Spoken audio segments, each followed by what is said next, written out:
Hey everyone, welcome back to English with Ethan, the podcast. Today's story, let's just say it starts like any ordinary morning. A bus ride, a backpack, a girl on her way to work. And then suddenly, her past catches up to her. I'm Ethan. And I'm Emma. We're sharing Zoe's story today, and trust me, it unfolds fast. We won't explain anything yet. Just follow the details. Imagine you're with her. Let's let Zoe begin. It was Wednesday. Not a special Wednesday, just the kind where you're a little tired and hoping your coffee magically refills itself. I boarded the Route 87 bus, like always.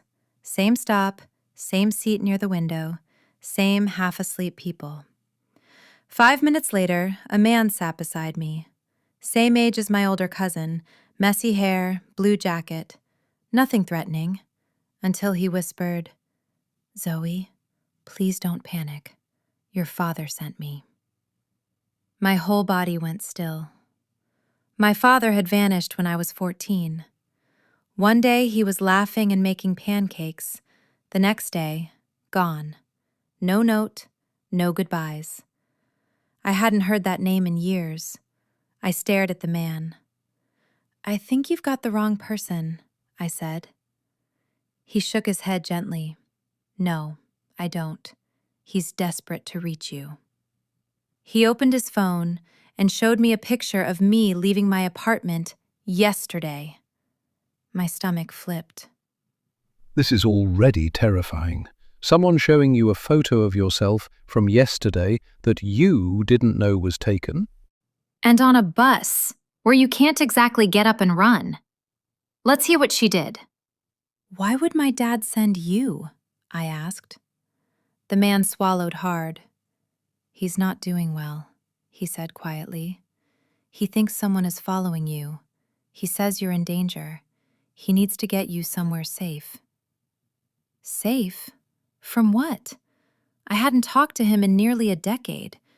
If he wanted to protect me, why hire a stranger? The bus slowed at the next stop.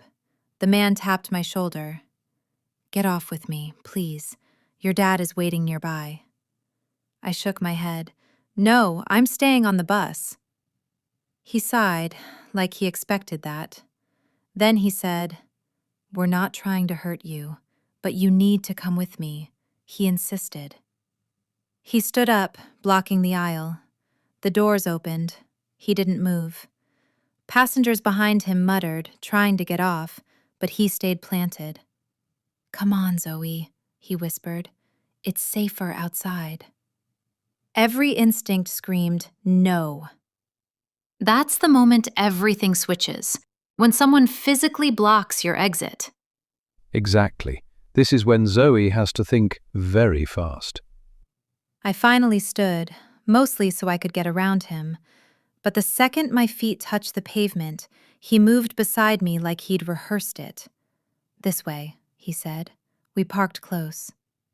Parked? I looked around. We were in a grocery store parking lot. People loading bags into their cars, a couple walking their dog. Totally ordinary.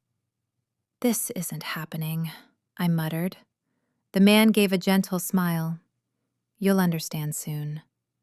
I backed away. "I'm not going anywhere with you." He stepped closer. "He's not the same anymore," he whispered. "But he still loves you. He thinks he's saving your life." Saving my life by sending a stranger? My heart pounded. I scanned the parking lot, looking for anyone who might help if this turned ugly. The man's voice softened. "It will be easier if you come now." He doesn't have much time. He needs to explain. Then he pointed. A silver minivan idled under a tree, engine running. My knees nearly buckled. A running vehicle. That's the classic "don't ever walk toward it" moment. Yes, she handled this exactly how she should have. Let's hear how she escaped. I turned to walk away, fast. He grabbed my elbow. Not hard, not painful, just enough to make my breath catch. "Stop," he said. "I promised your dad I'd bring you." That was it. I yanked my arm back, stumbled toward a woman loading groceries, and shouted, "Can you help me? I don't know this man." The woman froze, then put her hand on her phone. "What's going on?" she asked loudly. Other people started looking. The man backed away instantly, hands raised. "It's a misunderstanding," he said. "I'm helping her." I shook my head violently. "No, please call someone, please!" More people gathered. Someone yelled, "Should we call 911?" Another shouted, "Do you know him?" A man began walking quickly toward us. The stranger cursed under his breath, ran to the minivan, jumped in, and the driver sped off. My legs gave out. I sat on the asphalt, shaking so hard I couldn't speak. A few minutes later, police sirens cut through the air. People stepping in saved her. This is why shouting "help" in public works. Exactly. Now, let's see what the police discovered. At the station, a detective named Hartley asked if I wanted water. I nodded, but my throat still felt dry. He opened a folder. "Your father," he said, "is alive, and he's been looking for you for months." My chest tightened. Detective Hartley continued. "He's been in and out of hospitals, stopped medication a few months ago. He believes imaginary people are targeting him, and that they're targeting you, too." My hands shook under the table. "He hired that man to bring you to safety," the detective said. "He paid him $300. We think he planned to take you to an old cabin outside of town." A cabin. Away from witnesses. Away from people.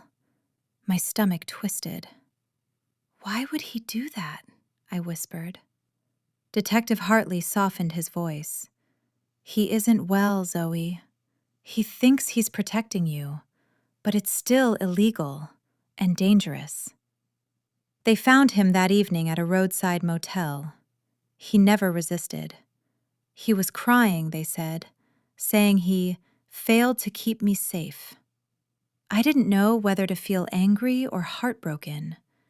Maybe both. This is where the story becomes emotional. It's not evil, it's illness. But the impact is still terrifying. Yes, and she handled it bravely.